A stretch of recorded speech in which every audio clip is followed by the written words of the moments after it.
क्या किसी व्यक्ति में एक से ज़्यादा पर्सनालिटीज हो सकती है, वो भी एक दूसरे से अलग अलग? हाँ, निर्भीड वक्ता, नेता, पुढ़ारी, समाज सुधारक, क्रांतिकारक, लेखक, कवि, संपादक, वकील, धर्म प्रवक्ता और भी बहुत कुछ। लाल बाल पाल इस त्रिकुट में से एक, बाल यानी कि लोकमान्य बाल गंगाधर तिलक, जिनकी आज पुण्यतिथि 1 अगस्त। स्वतंत्रता आंदोलन के पहले नेता, ब्रिटिश सरकार जिनको the father of unrest India कहती है, यानी कि जो अपनी आर्टिकल से जन जागृति करते थे और जिससे ब्रिटिश सरकार के विरुद्ध अशांति फैलती थी, इसीलिए the father of unrest India. समाज सुधारक तो ऐसे जिन्होंने 125 साल पहले ये कहा था कि किसानों की मदद के लिए हमें ऐसी financial institutes, financial society start करनी चाहिए जिसमें हम कम इंटरेस्ट रेट पे लोन दे सके। 125 साल पहले 1895 में कहा था। स्त्री शिक्षा का अधिकार, ये उनका भी विचार था। इतना ही नहीं, लड़कियों की विवाह योग्य सही आयु 18 यानी 18 है, ये उन्हीं का विचार था उस समय। निर्भीड वक्ता तो ऐसे कि भरे कोर्ट में जज के सामने बोल दिया, स्वराज्य हा माझा जन्मसिद्ध अधिकार आहे आणि मी तो मिळवणारच। मतलब स्वराज्य, स्वतंत्रता ये मेरा जन्मसिद्ध अधिकार है और वो मैं लेके रहूँगा, ये जानते हुए भी कि उनके इस वक्तव्य से उनकी सज़ा और बढ़ सकती है, फिर भी कहा। निर्भीड। बचपन की उनकी एक कहानी बहुत फेमस है। जब वो छोटे थे और स्कूल में एक दिन उनके किसी फ्रेंड ने सिंगदाणे यानी कि पीनट्स खा के उसके कवर्स नीचे फेंक दिए। जब टीचर आए तो उन्होंने सीधा कह दिया कि बाल ये तो तुमने खाया है तो तुम ही उठाओगे। तो उन्होंने सीधा कह दिया, मी शेंगदाणे खाल्ले नाहीत, मी टरफलं उचलणार नाही। मतलब मैंने सिंगदाणे नहीं खाए, मैं कवर नहीं उठाऊंगा। निर्भीड़ता।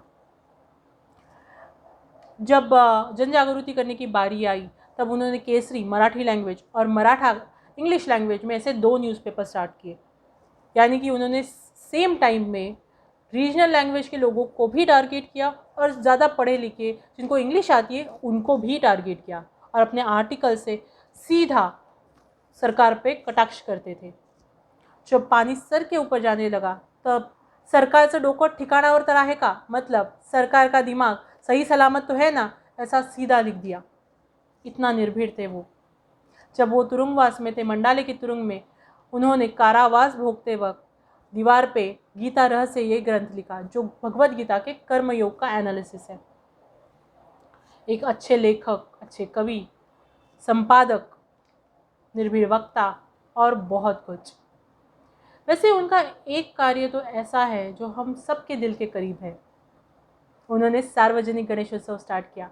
जब उन्होंने सार्वजनिक गणेशोत्सव स्टार्ट किया तब उनके एक फ्रेंड ने कहा, अहो टिळक, तुम्ही तर गाभाऱ्यातल्या देवाला सरळ रस्त्यातल्या चौकात आणून बसवलं।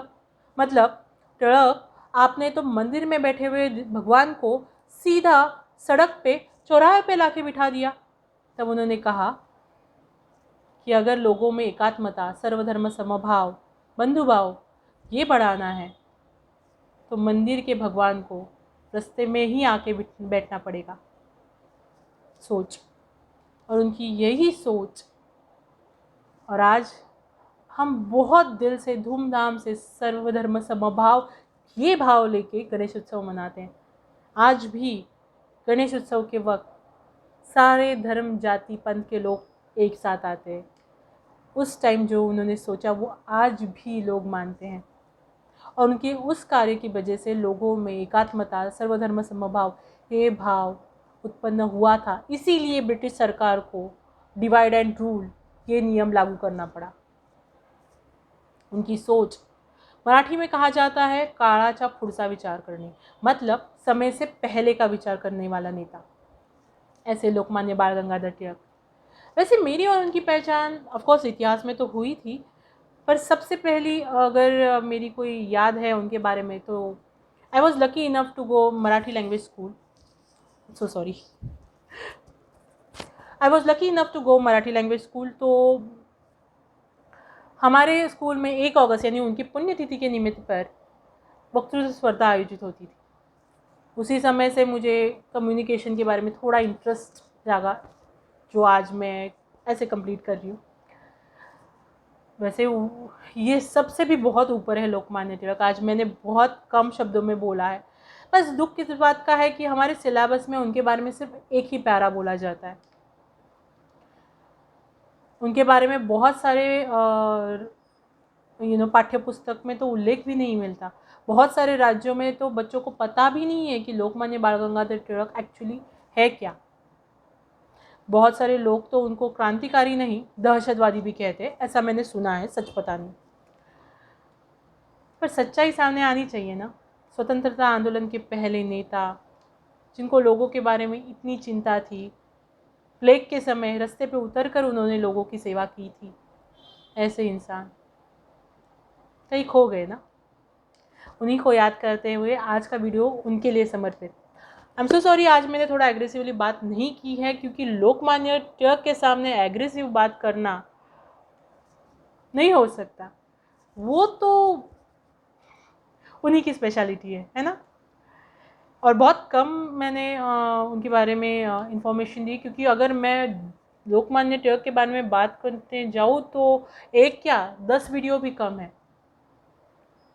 और ये सारी इन्फॉर्मेशन मैंने उतनी ही दी है जितनी मैंने अपने इतिहास में पढ़ी है, और एक्चुअली उससे ज़्यादा भी पढ़ी है, लेकिन एक वीडियो में कंप्लीट नहीं कर सकी। और लेकिन अगर मैं इंटरनेट में ढूंढती तो पूरा ग्रंथ मिल जाता उनके बारे में।